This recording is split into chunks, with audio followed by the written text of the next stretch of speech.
Om Vakratunda Mahakaya Suryakoti Samaprabha Nirvignam Kuru Me Deva Sarvakaryeshu Sarvada Om Shri Mahaganapataye Namaha Om Shri Gurubhyo Namaha Harihi Om Sadashiva Samarambham Shankaracharya Madhyamam Asmadacharya Padyantam Vande Guru Paramparam Asmad Gurubhyo Namaha श्रुतिस्मृतिपुराणानाम् आलयं करुणालयं नमामि भगवत्पादं शङ्करं लोकशङ्करं शङ्करं शङ्कराचार्यं केशवं बादरायणं सूत्रभाष्यकृतौ वन्दे भगवन्तौ पुनः पुनः ईश्वरो गुरुरात्मेति मूर्तिभेदविभागिने व्योमवद्व्याप्तदेहाय दक्षिणामूर्तये नमः।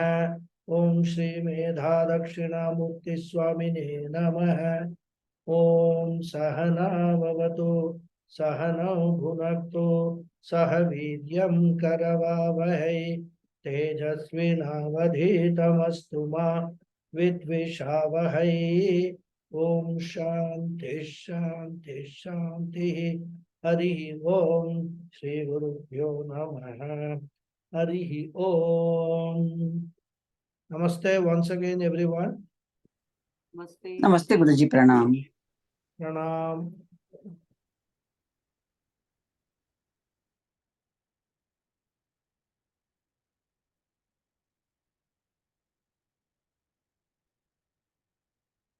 Akhanta nitya dvaya bodha shaktya purantamatmanamana tamap ananta vaibhavam samavranotya vritirikshaktiresha tamomayi rahurivarka bimbam. So after discussing the answers for the 3 questions, Kosau Anatma, Paramah Kaf Atma, Konama Bandha. These were the 3 questions which Guruji the Acharya has already answered. You recall, the student had asked 7 questions, out of which the Guru has answered 3. Now the next question he takes up for answer is Katamesha Agataha. As I said in the last class, the word Yeshaha refers to the Bandha, bondage. So Katam Bandha Agataha. How does this human bondage come into existence? Because if we know the origin or the source of this bondage, then we can tackle it. We can take remedial measures to free ourselves from this bondage. If we do a proper diagnosis, then proper treatment can be given. So as I said towards the end of the last class, to understand this sloka, we need to slightly go back to the discussions we had in the context of Karana Shariram, which was given different names, Shakti, Avyaktam, Maya, Avidya, etc. Then we also saw that the Avidya has got Avarana and Vikshepa Shakti, 2 powers, the veiling or covering power and the projecting power. And we also saw that Bhagavan uses the Vikshepa Shakti of Maya, of Avidya, to create the universe or to project the universe, to use the correct expression. And that is at the macro level. Now we have come down to the micro level. Because the bondage is at the individual level. Bhagavan does not have any bondage. He doesn't suffer from samsara. So we have to deal with at the micro level, at the level of individual living being. And then we discussed that when Avarana Shakti becomes active, it covers or reveals the real nature of the individual. That is why we are not able to realize or understand our real nature. And the Avarana Shakti expresses itself as self-ignorance, concealing my real nature, Atma. And once the Avarana Shakti covers my real nature, immediately Vikshepa Shakti takes over. It projects this body, mind, sense complex. So the ignorance caused by the Avarana Shakti leads to the false conclusion or mistake or misconception that I am this body, mind, sense complex. This mistake is caused by Vikshepa Shakti. And then, of course, all other consequences follow because of that. Bondage, samsara, etc. And in this sloka, we are seeing that the Avarana Shakti, the wheeling power of Maya, which predominantly consists of tamas, covers the eternal self-effulgent Atma, which is shining with the power of the indivisible non-dual awareness, just like Rahu covers the disk of the sun during an eclipse. And also when we discussed the Karana Shariram topic, we saw that the Avarana Shakti and Vikshepa Shakti belong to Karana Shariram or Avidya. And that becomes the cause for bondage. So these two forces conspire at the individual level. And we also seen that of these two, Avarana Shakti, which conceals the truth, does not operate in Bhagavan. But in case of Jiva, it operates first. So after Avarana Shakti conceals the truth, Vikshepa Shakti takes over and becomes active. Avarana Shakti is connected to Tamo Guna and Vikshepa Shakti is connected to Rajo Guna.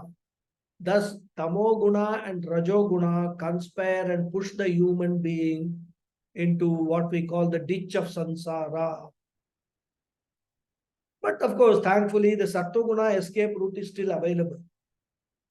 And that Sattva Guna is going to be the saving grace. That alone has to ultimately lead to self-knowledge and liberate me from self-ignorance and this self-misconception. So the development that is taking place now in this discussion is that the Tamoguna backed Avarana Shakti and Rajoguna backed Vikshepa Shakti together cause the human bondage. This is going to be the development through these slokas.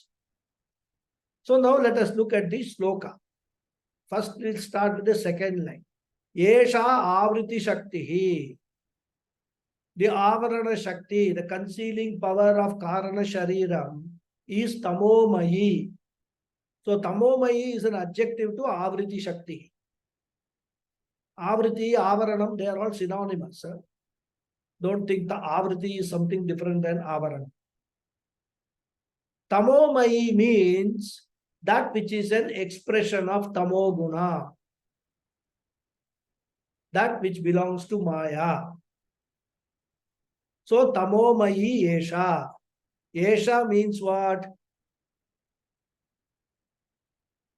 Intimately available, especially during Sushupti. So Yesha refers to the Avarana Shakti. In deep sleep state, we intensely experience the Avarana Shakti because during sleep, what happens? Vikshepa Shakti, the projecting power is not active. Only Avarana Shakti is active.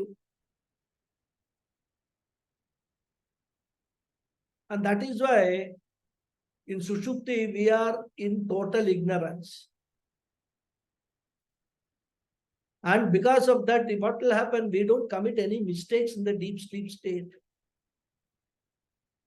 No papa, neither we earn punyam nor we earn any papa during deep sleep state. In fact, as they say, ignorance is bliss.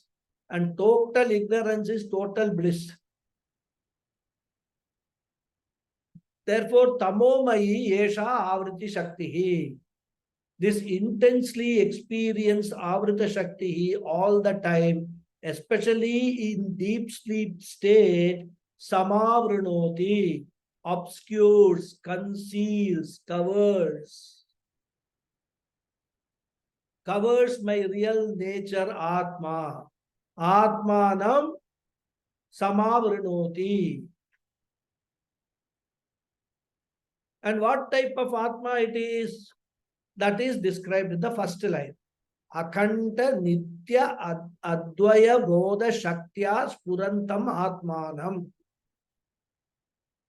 Atma, the consciousness, which is all the time evident as I am consciousness of the waking state, I am consciousness of the dream state. What I am conscious of varies, but consciousness remains constant, non-variably available all the time. This ever available consciousness is what? Samavrinoti. Samyak avrinoti. Concealed as it were. Sfurantam means ever shining, ever evident. So the ever shining, ever evident Atma is concealed by this Avarana Shakti.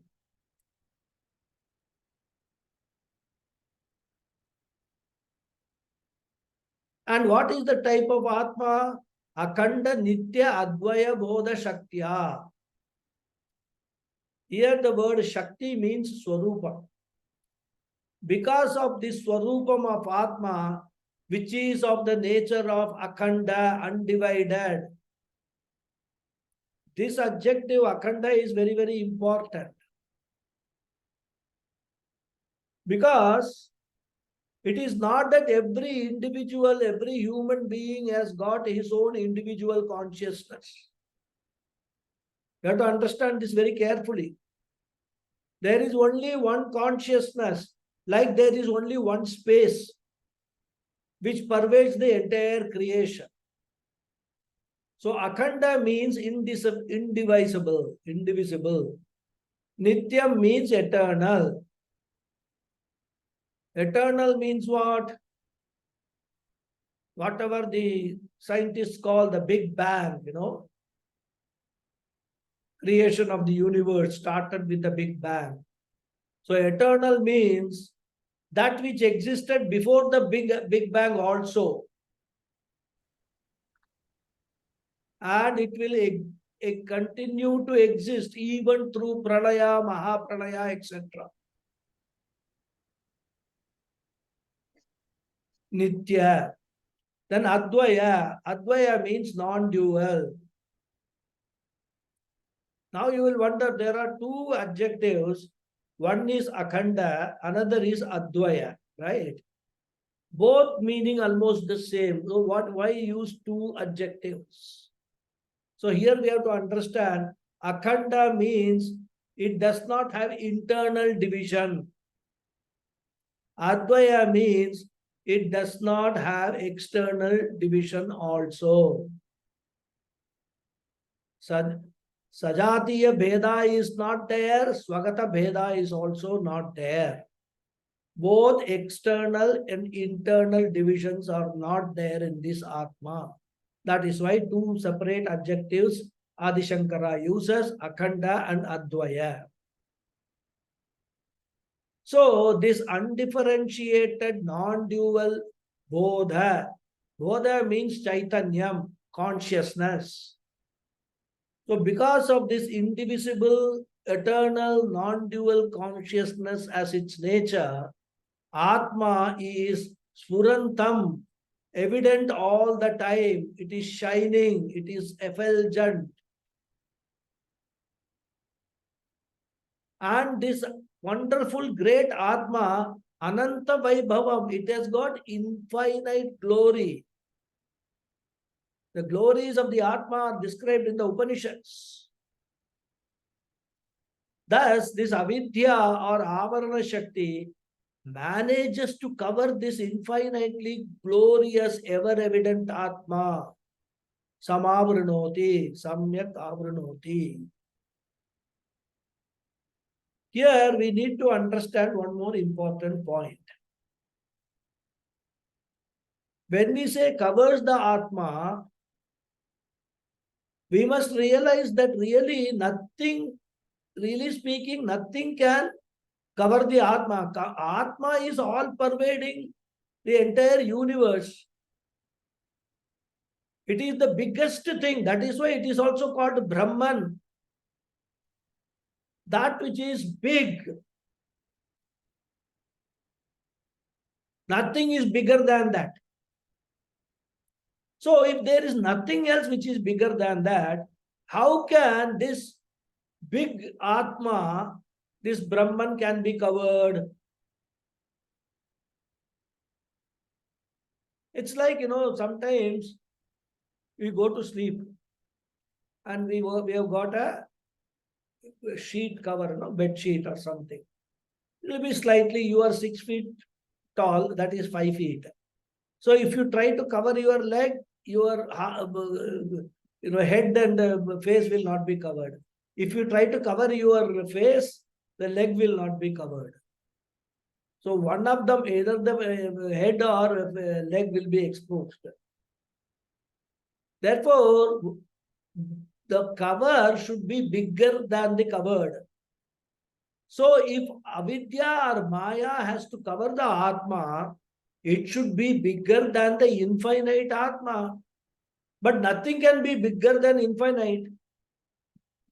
Therefore, covering it is not possible, factual. And the covering also does not take place.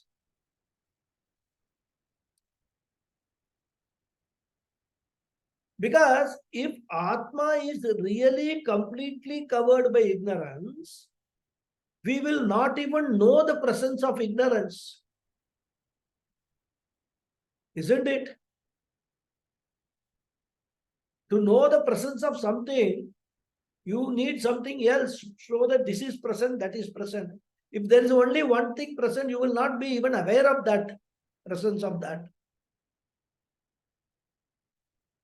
So now I am aware of my ignorance because consciousness is able to illumine the intellect. If consciousness itself is covered, I can never say consciousness is covered. Therefore, covering is to be understood only in a figurative manner. This point has to be very, very clearly understood. Of course, sometimes we don't go into such deep thinking and all that. But Acharyas in the Parampara, they will go very deep whenever the Upanishad says something, or Bhagavad Gita, or any of the scriptures say something. They will go deep into it because some brilliant student may come up with this question. You are saying that self-effulgent and all that, and Avarana Shakti is covering the Atma. If you cover something, that light will go away. That effulgence will go away. How can even I know that there is a covering? So this covering is, that's why figurative. That's why we normally say, as though covering. So, coming back, the Avarana Shakti creates twofold notions in me. In fact, these two notions put together is what is called Avarana. What are those two notions? First notion is Atma Nasti. Because it covers, I don't even know the existence of Atma, existence of consciousness. And second is Atma na bhati. Consciousness is not shining. Because even if there is a cover, if it is brightly shining, I will know that there is something inside, shining inside the cover. But the cover is so thick that even the shining I fail to notice. So if I have these two ideas, like many Nastikas say, there is nothing called soul or Atma. There is nothing called Atma. They say it's all a bluff created by these Vedantic gurus to keep themselves employed. So Atma Nasti, Brahman Nasti, Brahman Atma do not exist. And they give the reason also. They say existence of Atma is not evident. I can't see the Atma. No guru has till now been able to show me this is Atma. All that they are saying is you are Atma, you are Atma. But I know I am not Atma because I am this body, mind, sense complex, which I can see, which I can experience. So here, when the word avriti is used, it means creating the twofold notions that Atma is not there because I don't experience the Atma. So this statement is called avaranam. Avaranam conceals, as though conceals the Atma. Then Rahu iva arkabimbam. He gives an example. Like the mythological Rahu eclipses the sun during the solar eclipse. The shadow of the moon is called Rahu. That comes in between the earth and sun. That shadow covers the sun. That is the mythology. It is called Rahu. So Acharya gives the same example in his Dakshinamurti Sotram also. Those who know Dakshinamurti Stotram can recall this portion of the shloka. Rahugrasta divakarendu sadrisha maya samachadhanat. Same idea he is repeating in this shloka here.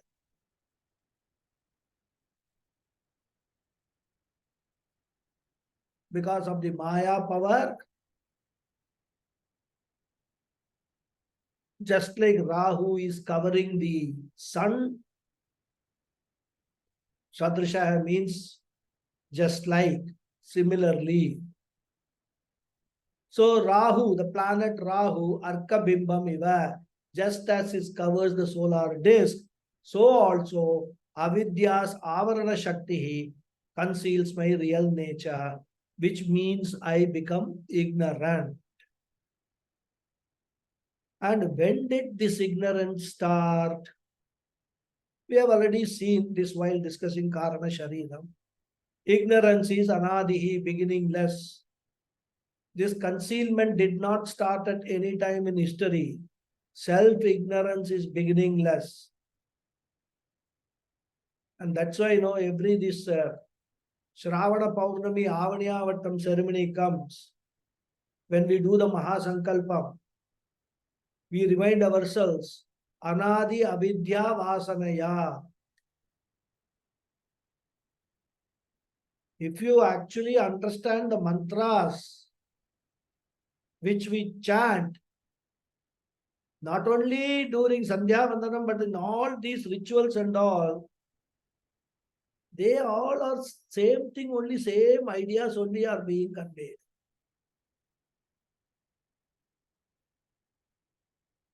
So during this Upakarma, it's a Prayaschitta karma. That's why every year once at least we do.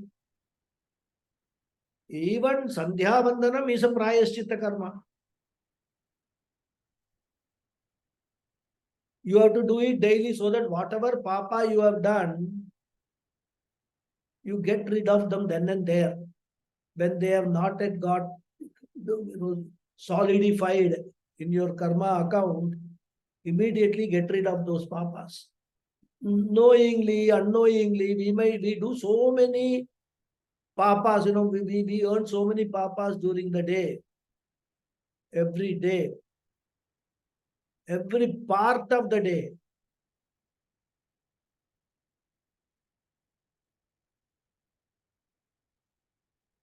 So this is Prayashchittam. We are invoking the cosmic powers to pardon us, to burn all these papa karma that we have done. Morning Sandhya Vandanam, those who do it, they will know.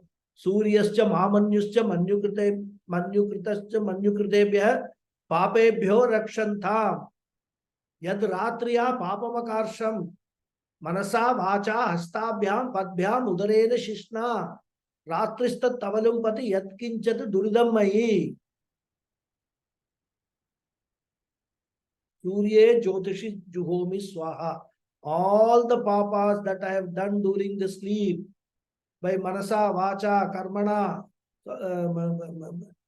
Padbhyam, Udarena, Shishna, all these papas which I have done, let I am offering all that papas to Surya for it to be burnt.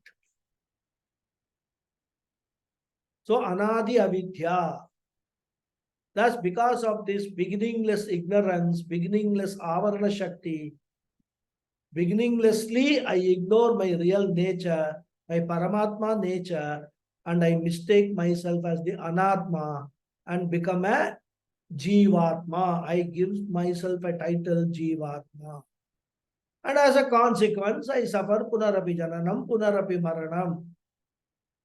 This is how the first part of bondage starts.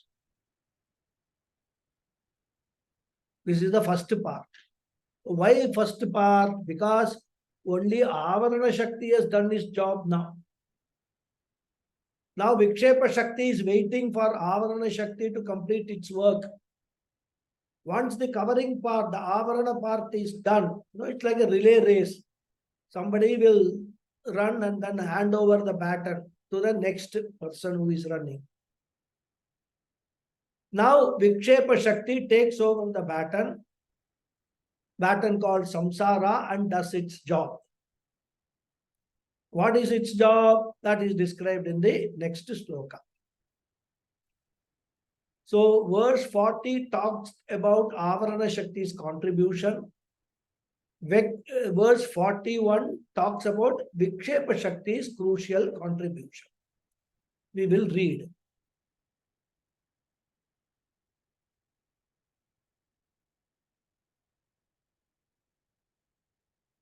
Iro bhute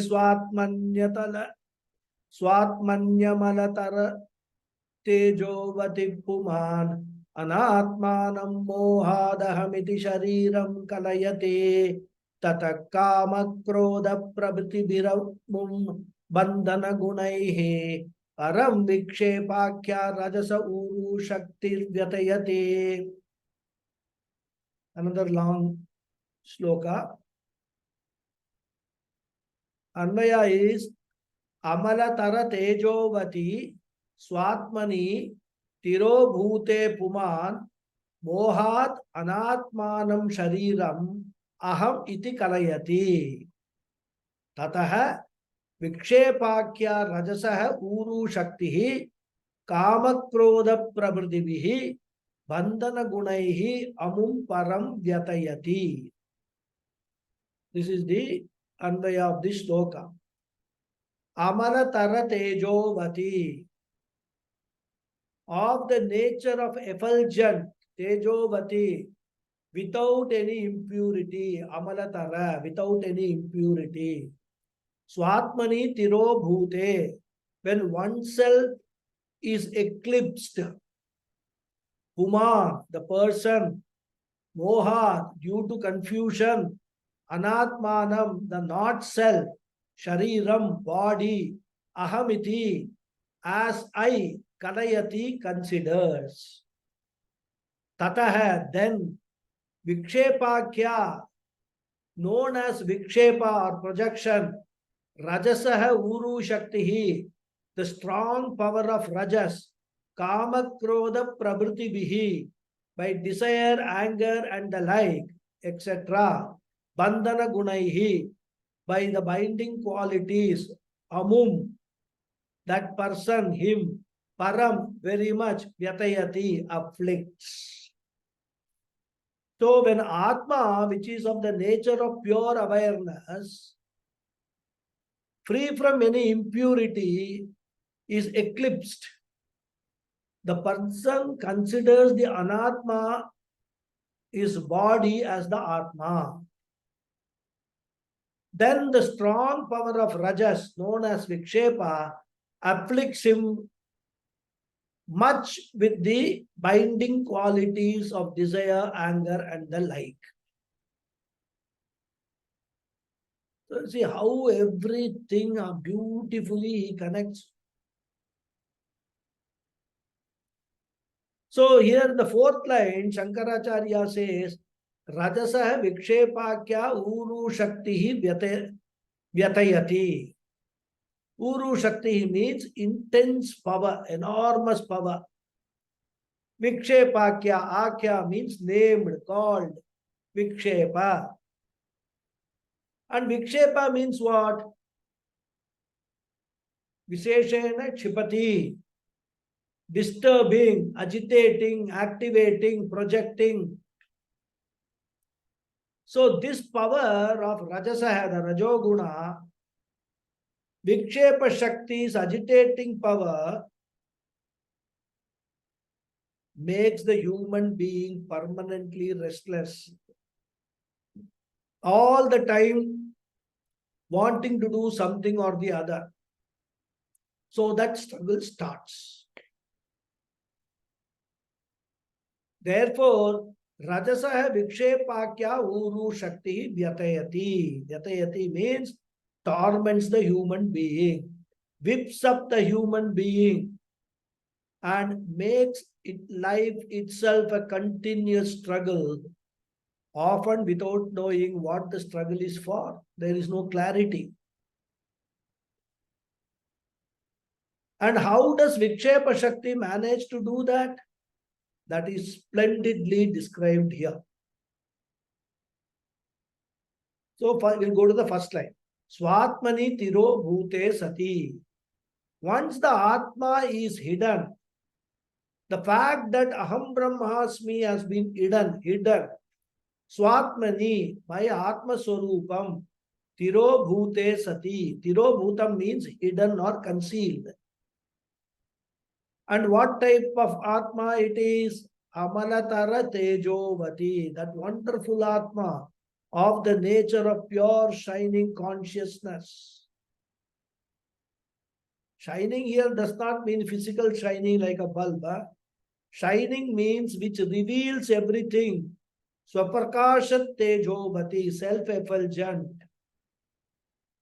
We must not think that the Atma is like a bulb will shine and we can see that and all that. Such ideas and all should not enter our mind. Then, what happens? Tirobhute, what happens when it is concealed? Puman, mohat, anatmanam shariram, ahamiti kalayati. Once this ever effulgent Atma is so concealed, so veiled, Puman, this human being commits a big blunder. Instead of claiming Aham Brahmasmi, he looks at the body which is intimately available and says, Aham Shariram Asmi. He mistakes the body as himself. And this is the biggest blunder he makes. A blunder which has got the worst and disastrous consequences. So Anatmanam, this Anatma, this non-self, the perishable material body, which is Shariram. Anatmanam, Shariram should be read together. Shariram means the body, we all know that. Why the body is called Shariram? Because in Sanskrit, every word has got a derivation. Very interesting. Shiryamana Swabhavam iti Shariram. Shiryamanam means that which is of the nature of continuously disintegrating. What they call, entropy or something, right? Getting disorderly. Growing, graying, going. That is the journey of the body. So, the word Shariram itself shows it is a decaying matter, putrefying matter. Shiryamana swabhavam is God. So, though anatmanam shariram is a useful medium for transactions, it is not worth claiming as myself.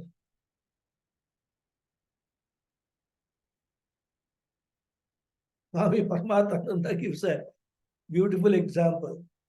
A washerman may use a donkey. It is highly useful to him. But claiming that I am one is not an intelligent idea or intelligent conclusion. Similarly, the body is a wonderful medium, but is a terrible object to claim as oneself. Therefore, mohat, because of aviveka, because of not knowing the difference between Atma and Anatma, which is called moha, delusion here, because of this indiscretion, shariram atmanam ahamiti kalayati. Kalayati means chintayati, bhavayati. He considers, he mistakes. So once I mistake the body as myself, that is called bandha, which we saw in verse 39, if you remember. And once I make this mistake, what do? Acharya said, Pushyati, Ukshati, Avati in verse 39.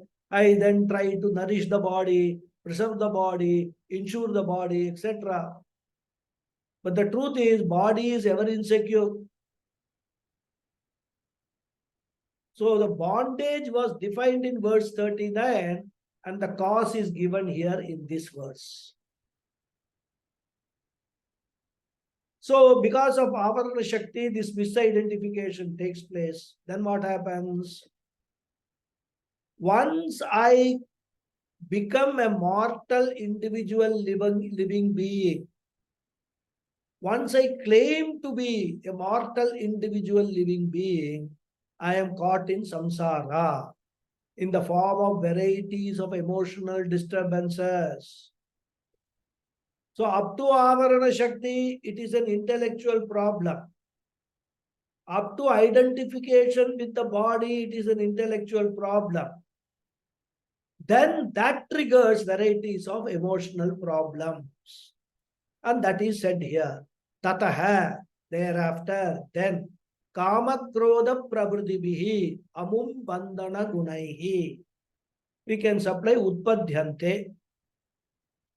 So once I conclude I am a finite, incomplete, mortal living being, I have fallen from my real nature. That I am the infinite, immortal Atma, that real nature I have disowned and I have taken or assumed a false identity. Because I am a mortal human being is not my real state. Even though I have assumed that state, I am not at home. I am not got comfortable with that idea.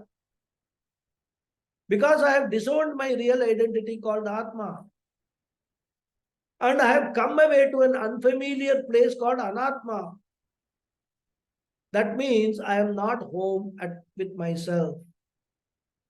There appears to be, there appears to be that I am afflicted with some disease called Bhavaroga. There is uneasiness. I am not comfortable with myself. And this, mind you, is experienced by the entire humanity. And this undefinable discomfort is because the problem is not diagnosed. That problem or the affliction is called samsara.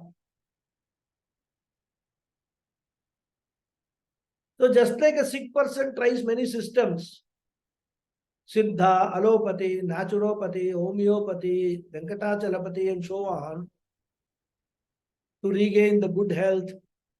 Because good health is the natural state. At the body level, having a good health, functioning body, without any pain, ache anywhere, is the normal, natural state. So whenever I feel disease, means dis-ease, not at ease with myself, physically, I go to a doctor or I pray because I want to regain that good health. Similarly, I who experiences the spiritual disease called self-inadequacy or apurnatvam struggle to get rid of the sense of incompleteness and get back my purnatvam. And this is the fundamental and legitimate desire of every human being. I want purnatvam. And in this effort, if I am guided by the Veda, I am safe. Veda is like a doctor who can diagnose and offer the right course of treatment. And the Veda says the problem is self-misconception arising out of self-ignorance is your problem. Once I study that, I know the roadmap. I know I have to gain self-knowledge to get rid of self-ignorance and self-misconception. That is what I need, and my goal is very clear. But before I set out, Veda says you need to qualify for the spiritual journey. What is the qualification? Chitta Shuddhi, purifying the mind by removing the impurities. So I have the desire for qualification, which is a legitimate desire. And for qualification, I need to practice Karma Yoga. It is also a legitimate desire. And for Karma Yoga, I require worldly resources, worldly relationships, including a family. Those also I desire. They are all legitimate desires. Thus, worldly relationships, worldly resources I get, I use them for getting qualifications through Karma Yoga. Then I come to self-knowledge. I know self-knowledge will give me fulfillment. I also know that worldly resources can only give me Chitta Shuddhi qualification, but never give me fulfillment. Because every object and person I am related to is finite, apurnaha. Those who themselves are apurnaha cannot give me purnatvam.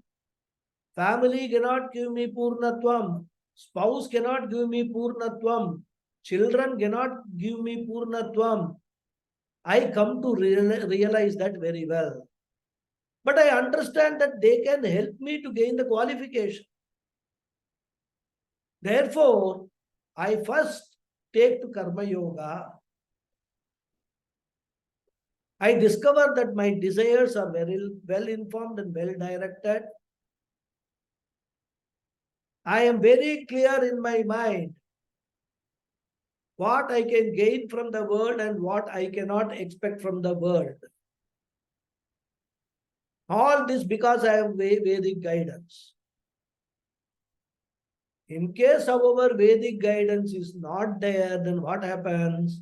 I get lost in endless misplaced desires, in the mistaken belief that the fulfillment of those desires will give me purnatvam.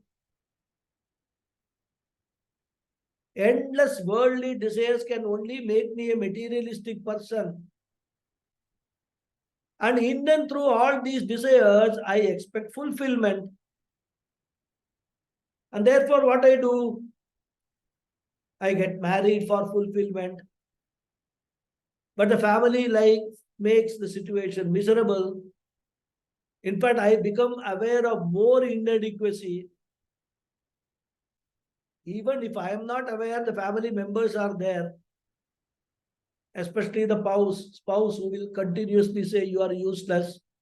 I got married to the wrong person. Therefore, when I seek the wrong thing, the desires also will become misplaced desires and never give fulfillment. It will not be worth the effort, but only result in endless struggle. You cannot go to a shoe shop and ask for jeans pant. For that, you have to go to the cloth shop. You cannot go to a cloth shop and ask for vegetables, isn't it? You have to go to the vegetable shop. Similarly, you will have to understand where you will get what. Therefore,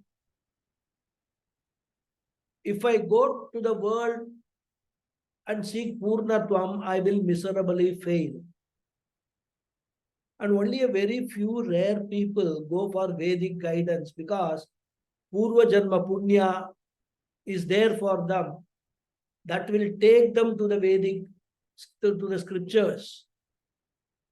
Whereas majority of others do not know what to seek from the world.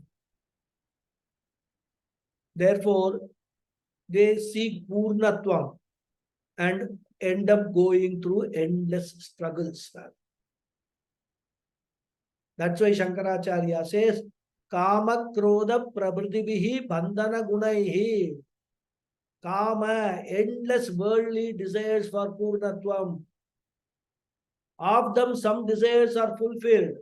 So there is some temporary peace. But it is only a momentary pacification of the mind. It will not give real lasting fulfillment. Because after a few days, again, another desire arises. Like I said, I want to get married. And so after a long struggle, I get married. Immediately there is a sense of Purnatvam. Oh, my desire is fulfilled. But then after some time, something else starts nagging. I have to raise a family. Therefore, I have desire for children. I get children. The desires are temporarily fulfilled. There is a temporary sense of Purnatvam. Children grow up. Their desires become my desires. So I start working for the children's desires. So similarly, then grandchildren's desires, it becomes one long, endless struggle. Nothing gets totally fulfilled. Even if something gets fulfilled, the peace that I get is only temporary. Why? Because I do not get what I really want. Everything is just a temporary fix.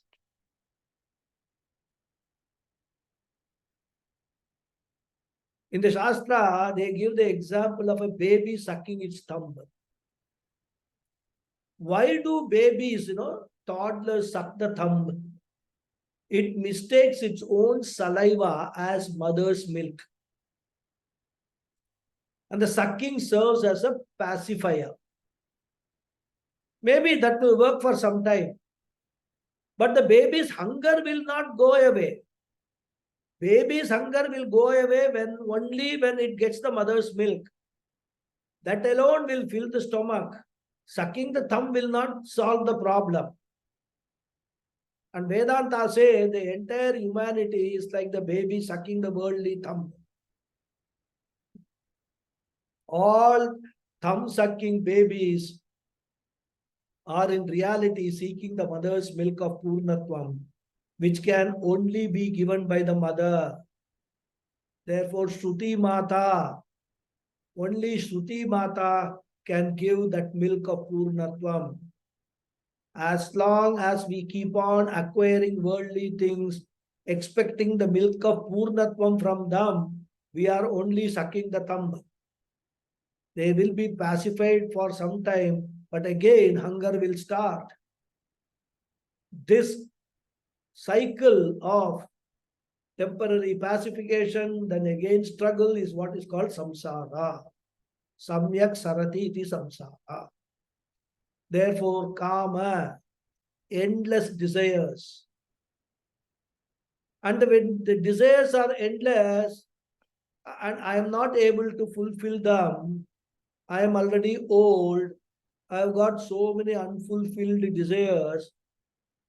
Not only that, I am unable to fulfill the desires of my children and grandchildren. There is so much uncertainty. There is constant tension. And when many of those desires I am not able to fulfill, I feel helpless, angry, frustrated, depressed.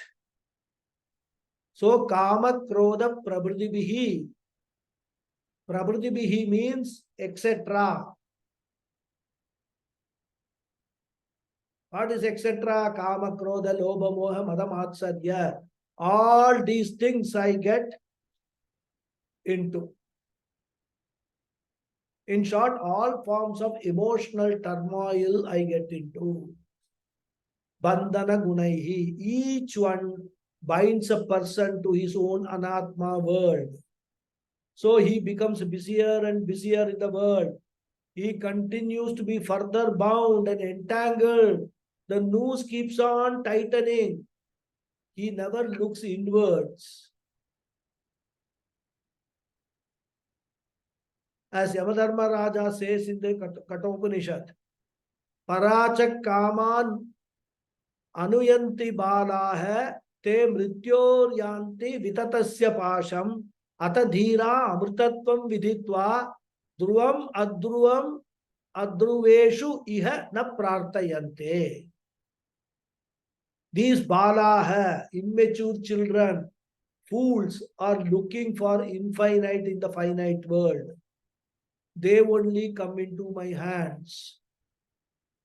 Yamadharma Raja's hands means death. Therefore, these desires keep the human beings tied down with samsara because they are misplaced desires, bandhana gunaihi, which leads to kama krodha pravridivihi. You are struggling hard to break the chains, the shackles, of no use. Sometimes it looks like it is loosening, but then again you find you are shackled. Then in the fourth line he says, Param vikshepakya rajasah uru shakti vyatayati. Rajasah vikshepakya shakti. This vikshepa shakti of rajoguna vyatayati. As I told, vyatayati means agitates, disturbs. The moment I get up in the morning, I get up with stress only. So many things to be done. I have only 24 hours, limited time in a day. Like during COVID, how the entire humanity is bound by an invisible virus. So fragile is our life. Tomorrow, next moment, what is going to happen? There is uncertainty. Therefore, vyatayati. And here the word param is adverbial, qualifying vyatayati. Param vyatayati means intensely agitates the mind, disturbs the mind. So what was an intellectual problem at the level of Avarana Shakti has been converted into an emotional problem by Vikshepa Shakti. And unless Veda tells us all these things, we will never know it is an intellectual problem. On the contrary, we may consider Vedanta as an unnecessary intellectual exercise. When I already have so many family problems, why should I study Vedanta? I've got so many problems at home. Vedanta says, all this is because of your ignorance only, but that person has got no time even to just stop and listen to what Vedanta says. He has no time. This is the sad biography of majority of human beings. Uru Shakti Vyatayati Bandhana Gunaihi Param. The binding nature in the form of emotional disturbances it creates. Now the next sloka. Now come back to the regular meter. एताभ्यामेव शक्तिभ्यां बंध पुंस समागतः याभ्यां विमोहितो देहं मत्वात्मानं भ्रमत्ययम् भ्रमत्ययम्. The अन्वया is एताभ्यां शक्तिभ्यां एव पुंसः बंधः समागतः याभ्यां विमोहितः देहं Atmanam matva ayam brahmati. Same idea. Further, he elaborates the same idea. Etabhyam shaktibhyam. By these two powers, eva, alone, pumsaha, for the person, Sanskrit student here, Pumsa is the sixth case, not first case. For that person, bandha hai, bondage, samagata hai, has come about. Yabhyam, because of these two powers, vimohita hai, deluded, deham, the body, atmanam, as the atma, matva, considering, I am this person, Brahmati, wanders. So this bondage has come about for the person due to these two powers alone, deluded by which the person wanders about taking the body as Atma. So etabhyam shaktibhyam, because of these two powers, Avarana Shakti and Vikshepa Shakti, the concealing power and the projecting or deluding power conspiring together. We must remember we are talking about the micro Vikshepa Shakti and Avarana Shakti at the individual level. Because Vikshepa Shakti is referred to in Vedanta in two different contexts. When we talk about Bhagavan's creation of this world, there we talk about Vikshepa Shakti of Maya, which Bhagavan uses to create the world. As I already said, Bhagavan has neither as Avarana or Vikshepa Shakti, because both are bondage. Vikshepa Shakti resides in Maya and Bhagavan uses that Maya's Vikshepa Shakti to create the world. That is not a bondage. And when we talk about these two powers in the context of an individual, both of them together become bondage. For the individual, the Vikshepa Shakti doesn't create this world, but it converts the Ishvara Srishti, the world, into the Jiva Srishti or Samsara. Because every object in the world which is beautiful and enjoyable, I develop a raga and dvesha. Raga one can understand because everything you see around the world is beautiful. But why would you actually develop a dvesha towards that? And once I label an object as an object of raga or dvesha, that object is no more an innocent padartha.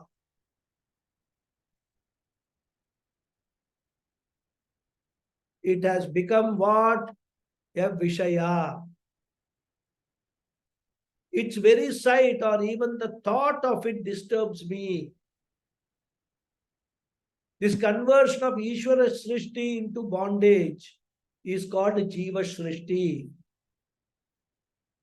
And Ishvara Srishti is because of macro Vikshepa Shakti. Jiva Srishti in the form of converting the world into a jail, that is the second or the micro Vikshepa Shakti. So Shastra talks about two types of Vikshepa Shakti, and we must be able to differentiate between the macro Vikshepa Shakti, which is the cause of universe, and micro Vikshepa Shakti, which is the cause of emotional turmoil or samsara. Because a Jnani also experiences this world. For a Jnani, the macro Vikshepa Shakti continues. But the mental turmoil he avoids by removing the avaranam from the Vikshepa. Means he is not deluded by it. So, etabhyam eva shaktibhyam. Because of these two powers conspiring, bandha pumsah samagataha. Pumsah bandha, the bondage of human being. And I say human being because animals do not have well-developed intellect. Therefore, they do not have that problem. They do not have well-developed free will also. But in the case of human beings, bandha samagataha, that samsara bondage has arrived. More we will see in the next class. Okay. Om Purnamada Purnamidam Purnat Purnamudachyate Purnasya Purnamadhaya Purnameva Vasishyate. Om Shanti Shanti Shanti. Harihi Om Shri Gurubhyo Namaha. Harihi Om. Thank you all very much. Thank Hari you. Om, Guruji. Thank you. Thank you, Guruji. Thank you. Thank you, Guruji. Hari Om. Harihi Om. Thank you, Dhanyavad. Thank you, Guruji. Guruji. Thank you very much. Hari Pranam. Om. Thank you, Guruji. Thank you. Thank you. Yes, Sitaram. Thank you. Thank you. Thank you very much, Guruji. Namaskaram. Namaskaram. Namaskaram. Yes, Sitaram ji. Two words, Padartha, Vishaya. What is the difference between the two of them? Padartha is material. Padartha means, Padam means a word. Padartha means a word and its meaning.